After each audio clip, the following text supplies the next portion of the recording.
Hello my dear students, welcome to my channel SPC centre of knowledge. आशा करता हूं कि आप सभी विद्यार्थी स्वस्थ होंगे और आप अपने परीक्षा की तैयारी में लगे होंगे। तो चलिए आज हम लोग फिर क्लास 12th का हिंदी जो है दिगंत भाग 2 उसको लेकर के उपस्थित हैं। उसके सभी ऑब्जेक्टिव प्रश्न इस वीडियो में कवर किए जाने वाले हैं। पिछले वीडियो में हम लोगों ने 50 प्रश्नों तक कवर किया हुआ था, तो जो लोग पिछले वीडियो को नहीं देखे हैं सबसे पहले जाकर के पिछले वीडियो को देख लें, तब जाकर के उनको ये 51 नंबर प्रश्न से जो है समझ में आएगा। तो चलिए हम लोग शुरू करते हैं। जो 51 नंबर प्रश्न है, आप वीडियो को लाइक कीजिए, शेयर कीजिए और कमेंट भी कीजिए। चलिए 51 नंबर जो प्रश्न है इसमें कह रहा है कि विराम शब्द का शाब्दिक अर्थ क्या होता है। क्या कह रहा है कि विराम शब्द का शाब्दिक अर्थ क्या होता है। ए में कह रहा है ठहराव, बी में कह रहा है चाल, सी में कह रहा है उठाव और डी में कह रहा है क्रिया। तो विराम शब्द का शाब्दिक अर्थ जो होता है वह होता है ठहराव। ऑप्शन ए इसका सही जवाब हो जाएगा। 52 नंबर प्रश्न में कहा गया है कि उसने कहा था कहानी के कहानीकार कौन है। क्या कह रहा है कि उसने कहा था कहानी के कहानीकार कौन है। ए में बालकृष्ण भट्ट, बी में भगत सिंह, सी में चंद्रधर शर्मा गुलेरी और डी में रामधारी सिंह दिनकर। तो उसने कहा था वह चंद्रधर शर्मा गुलेरी जी के द्वारा लिखा गया है। किसके द्वारा लिखा गया है? चंद्रधर शर्मा गुलेरी जी के द्वारा लिखा गया है। ऑप्शन सी इसका सही जवाब हो जाएगा। अगला जो हम लोग का प्रश्न है 53 नंबर जो प्रश्न है इसमें क्या पूछा गया है। तो 53 नंबर प्रश्न में कहा जा रहा है कि पढ़ने वाला शब्द में प्रत्यय क्या है। क्या कह रहा है कि पढ़ने वाला शब्द में प्रत्यय क्या है। तो पढ़ने वाला शब्द जो है इसमें प्रत्यय को अगर हमको चूज करना है, जैसे ऑप्शन ए में कह रहा है कि ला, बी में कह रहा है लो, सी में कह रहा है वाला और डी में कह रहा है आ। तो इसका सही जवाब हो जाएगा वाला, पढ़ने वाला। ऑप्शन सी इसका सही जवाब हो जाएगा। 54 नंबर प्रश्न में कहा गया है कि कौरव शब्द में प्रत्यय क्या है। क्या कह रहा है कि कौरव शब्द में प्रत्यय क्या है। ए में कह रहा है रव, बी में कह रहा है आ, सी में कह रहा है औ और डी में कह रहा है औरव।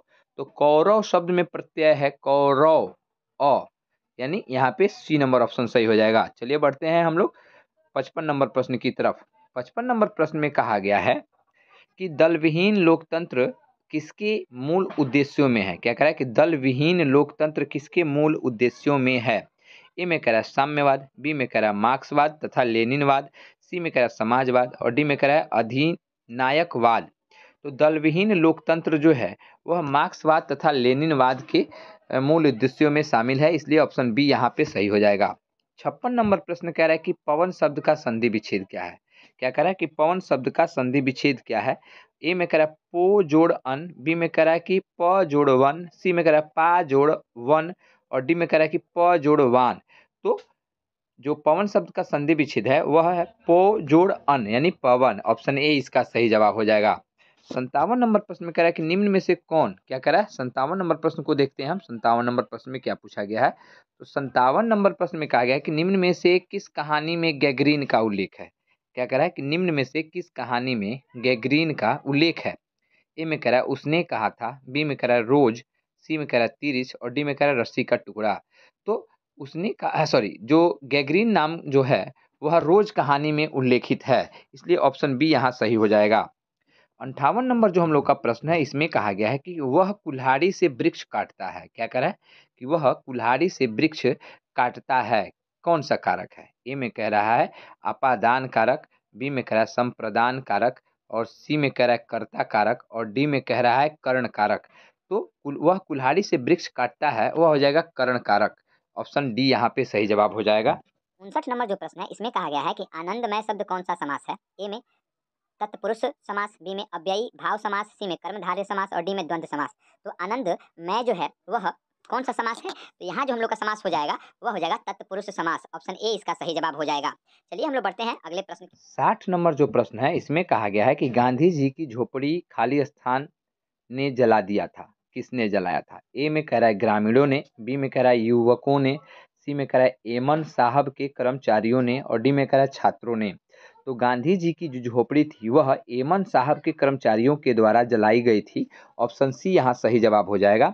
61 नंबर जो प्रश्न है इसमें कहा गया है कि मुझे भी छात्रवृत्ति मिलती थी, सर्वनाम है, कौन सा सर्वनाम है। क्या कह रहा है कि मुझे भी छात्रवृत्ति मिलती थी, कौन सा सर्वनाम है। ए में पुरुषवाचक सर्वनाम, बी में निजवाचक सर्वनाम, सी में निश्चयवाचक सर्वनाम और डी में प्रश्नवाचक सर्वनाम। तो मुझे भी छात्रवृत्ति मिलती थी, यह पुरुषवाचक सर्वनाम है। ऑप्शन ए यहाँ पे सही जवाब हो जाएगा।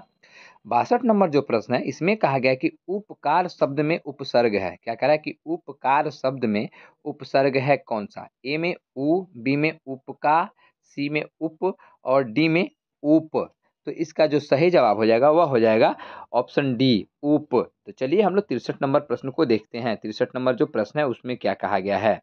तो 63 नंबर प्रश्न जो है इसमें पूछा जा रहा है कि सिपाही की माँ एकांकी के लेखक कौन है। क्या कह रहा है कि सिपाही की माँ एकांकी के लेखक कौन है। ए में कहा जा रहा है रामधारी सिंह दिनकर, बी में कह रहा है मोहन राकेश, सी में कह रहा है नामवर सिंह और डी में कह रहा है उदय प्रकाश। देखिए यहाँ पे दो क्वेश्चन है। पहला तो एक कि सिपाही की माँ क्या है, तो वह एक एकांकी है। दूसरा कि इस एकांकी के लेखक कौन है, तो रामधारी सिंह दिनकर, मोहन राकेश, नामवर सिंह या फिर उदय प्रकाश। तो सिपाही की माँ जो एकांकी है उसके लेखक हैं मोहन राकेश। ऑप्शन बी यहाँ पे सही जवाब हो जाएगा। 64 नंबर जो प्रश्न है इसमें कहा गया है कि गंडक नदी का जल सदियों से डॉट डॉट डॉट। क्या कहा गया है 64 नंबर प्रश्न में कि गंडक नदी का जल सदियों से क्या रहा है। ए में शांत रहा है, बी में चंचल रहा है, सी में गर्म रहा है और डी में ठंडा रहा है। तो गंडक नदी का जो जल है वह सदियों से चंचल रहा है। ऑप्शन जो बी है इसका सही जवाब हो जाएगा। चलिए हम लोग बढ़ते हैं 65 नंबर प्रश्न की ओर और 65 नंबर प्रश्न में देखते हैं कि 65 नंबर प्रश्न में क्या पूछा गया है। तो 65 नंबर प्रश्न में पूछा जा रहा है कि सच्चिदानंद का संधि विच्छेद करें। क्या कह रहा है कि सच्चिदानंद का संधि विच्छेद करें। ए में कह रहा है कि सच्चिदा जोड़ नंद, बी में कह रहा है कि सच्चिद जोड़ आनंद, सी में कह रहा है कि सच्ची जोड़ आनंद और डी में कह रहा है सत्य जोड़ चित्त जोड़ आनंद। तो सच्चिदानंद का जो संधि विच्छेद है वह हो जाएगा ऑप्शन डी, सत्य जोड़ चित्त जोड़ आनंद। चलिए 66 नंबर प्रश्न को देखते हैं और 66 नंबर प्रश्न में कहा गया है कि लीड बेटर की नज़र में जे कृष्णमूर्ति क्या थे। क्या कह रहा है कि लीड बेटर की नज़र में जे कृष्णमूर्ति क्या थे। ऑप्शन ए में कह रहा है कि राज्य शिक्षक, बी में कह रहा है देश शिक्षक, सी में कह रहा है विश्व शिक्षक और डी में कह रहा है गांव शिक्षक। तो लीड बेटर की नज़र में जो जे कृष्णमूर्ति साहब जो थे वह एक विश्व शिक्षक के रूप में थे। तो यहाँ ऑप्शन सी जो है इसका सही जवाब हो जाएगा कि घाट घाट का पानी पीना मुहावरा का अर्थ क्या होगा। ए में कह रहा है कि बहुत अनुभवी होना, बी में बहुत यात्रा करना, सी में अनेक लोगों से मित्रता करना और डी में रोजगार के नए नए अवसर तलाश करना। तो इसका जो सही जवाब है वह हो जाएगा ऑप्शन ए, बहुत अनुभवी होना। चलिए 68 नंबर प्रश्न को देखते हैं। 68 नंबर प्रश्न में पूछा गया है कि अशोक वाजपेयी का मूल निवास स्थान कहाँ था।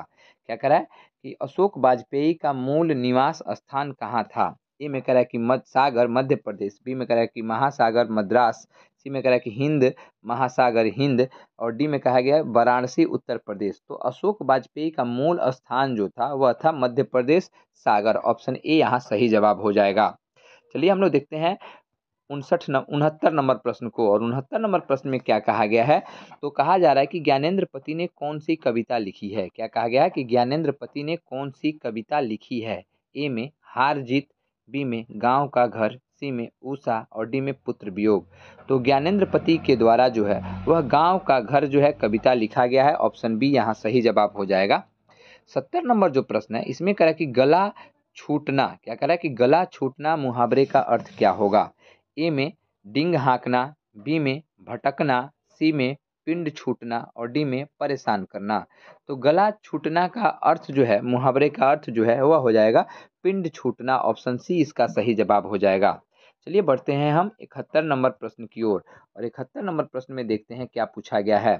71 नंबर प्रश्न में पूछा जा रहा है कि जिस पुरुष की स्त्री मर गई हो उसे क्या कहा जाता है। क्या कहा गया है कि जिस पुरुष की स्त्री मर गई हो उसे क्या कहा जाता है। ए में स्त्री विहीन, बी में पत्नीहीन, सी में विधुर और डी में नारी विहीन।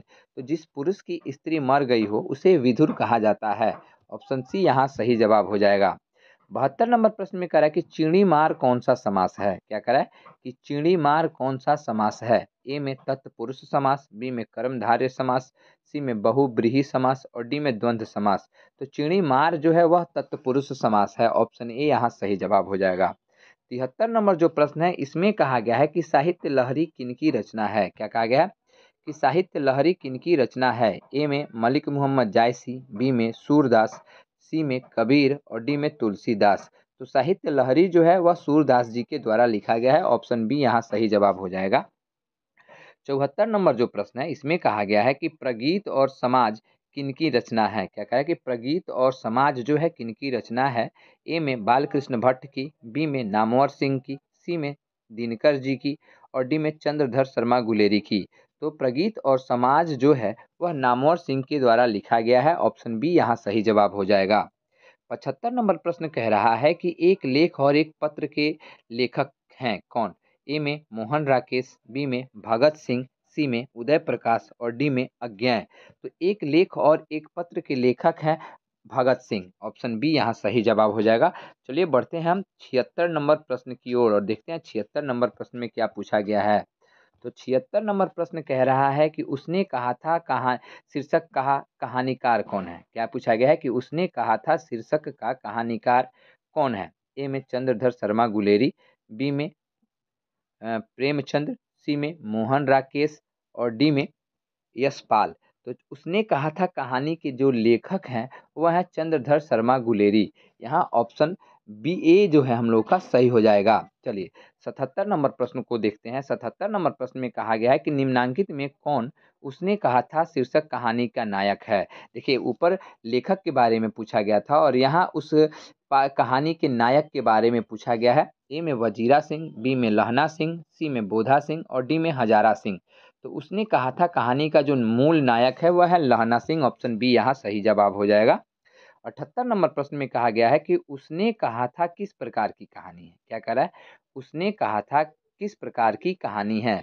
ए में धर्म प्रधान है, बी में चरित्र प्रधान है और सी में भाव प्रधान है और डी में इनमें से कोई नहीं। तो उसने कहा था जो कहानी है वह है चरित्र प्रधान। कौन है, चरित्र प्रधान या फिर प्रेम की कहानी है। इन दोनों में से जो भी आए आप टिक कर सकते हैं। तो यहाँ हम चरित्र प्रधान टिक करेंगे। 79 नंबर जो प्रश्न है इसमें कहा गया है कि बालकृष्ण भट्ट ने किस पत्रिका का संपादन किया। क्या कहा कि बालकृष्ण भट्ट ने किस पत्रिका का संपादन किया। ए में अ, धर्मयुग, बी में समालोचक, सी में काशी नगरी प्राचीनी पत्रिका और डी में हिंदी प्रदीप। तो बालकृष्ण भट्ट के द्वारा हिंदी प्रदीप नामक पत्रिका का संपादन किया गया था। ऑप्शन डी यहाँ सही जवाब हो जाएगा। 80 नंबर जो प्रश्न है उसमें कहा गया है कि बालकृष्ण भट्ट की रचना बातचीत क्या है। क्या कहा गया है कि बालकृष्ण भट्ट की रचना जो बातचीत है वह क्या है। ए में ललित निबंध है, बी में कहानी है, सी में एकांकी है और डी में यात्रा संस्मरण है।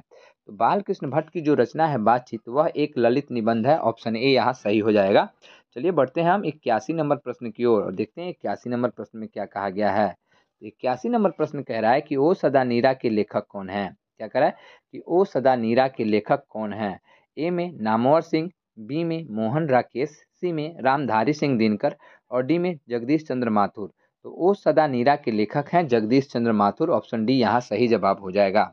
जो प्रश्न है इसमें कहा गया है कि ओ सदा नीरा किस नदी को निमित्त मानकर लिखा गया है। ए में गंगा, बी में गंडक, सी में कोसी और डी में कमला। तो गंडक नदी को निमित्त मान करके लिखा गया है ओ सदा नीरा। ऑप्शन बी यहाँ सही जवाब हो जाएगा।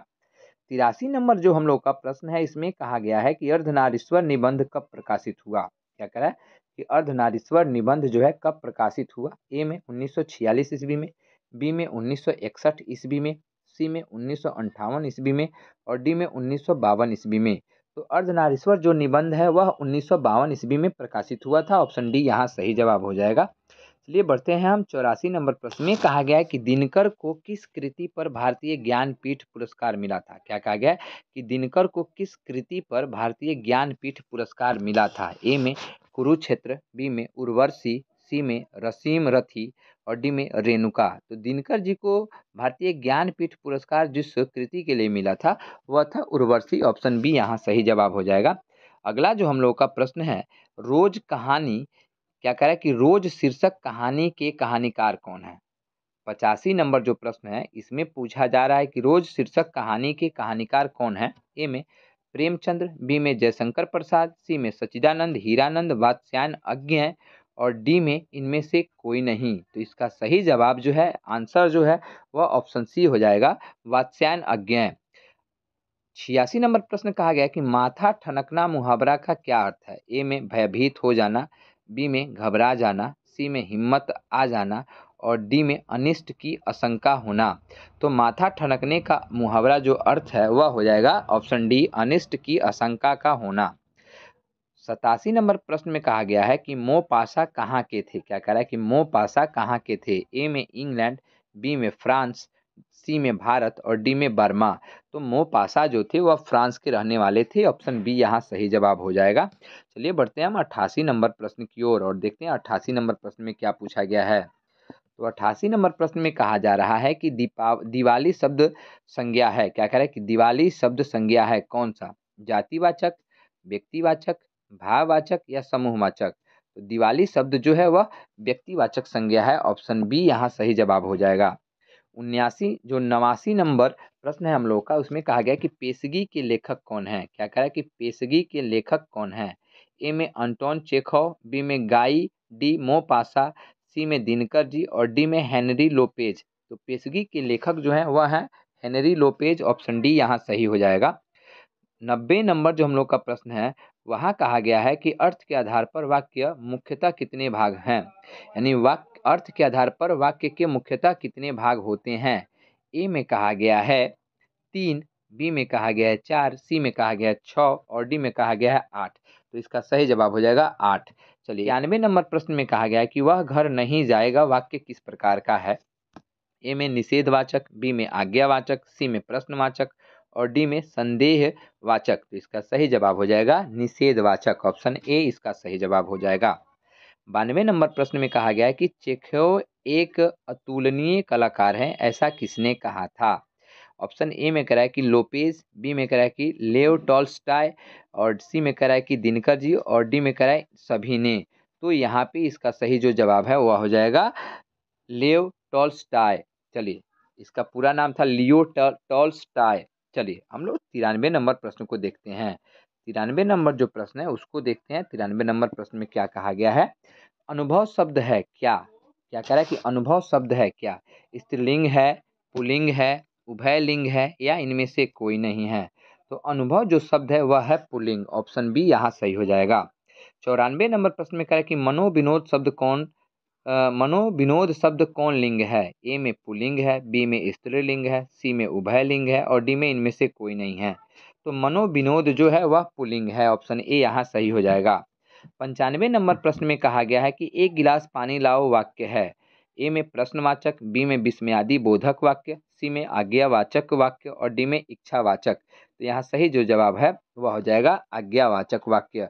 ऑप्शन सी यहाँ पे सही हो जाएगा। 96 नंबर प्रश्न में कहा गया है कि अर्धनारीश्वर का किस विद्या से संबंध है।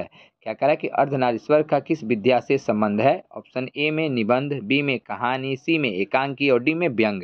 तो अर्धनारीश्वर जो है वह एक निबंध है। ऑप्शन ए यहाँ सही जवाब हो जाएगा।